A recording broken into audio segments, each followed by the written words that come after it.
യഹോവയുടെ ന്യായപ്രമാണം നിന്റെ വായിൽ ഉണ്ടായിരിക്കേണ്ടതിന് ഇത് നിനക്ക് നിന്റെ കൈയിന്മേൽ അടയാളമായും നിന്റെ കണ്ണുകളുടെ നടുവിൽ ജ്ഞാപകലക്ഷ്യമായും ഇരിക്കണം.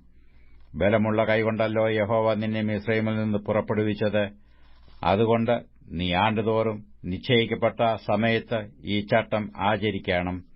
യഹോവ നിന്നോട് നിന്റെ പിതാക്കന്മാരോടും സത്യം ചെയ്തതുപോലെ നിന്നെ കനാന്യരുടെ ദേശത്ത് കൊണ്ടുചെന്ന് അത് നിനക്ക് തരുമ്പോൾ കടിഞ്ഞൂലിനെയൊക്കെയും നിനക്കുള്ള മൃഗങ്ങളുടെ കടിഞ്ഞൂൽ പിറവിയെയൊക്കെയും നീ യഹോവയ്ക്കായി വേർതിരിക്കണം. ആണൊക്കെയും യഹോവയ്ക്കുള്ളതാകുന്നു. എന്നാൽ കഴുതയുടെ കടിഞ്ഞൂലിനെയൊക്കെയും ആട്ടിൻകുട്ടിയെക്കൊണ്ട് വീണ്ടുകൊള്ളണം. അതിനെ വീണ്ടുകൊള്ളുന്നില്ലെങ്കിൽ അതിന്റെ കഴുത്ത് ഒടിച്ചു കളയണം. നിന്റെ പുത്രന്മാരിൽ ആദ്യജാതനെയൊക്കെയും നീ വീണ്ടുകൊള്ളണം.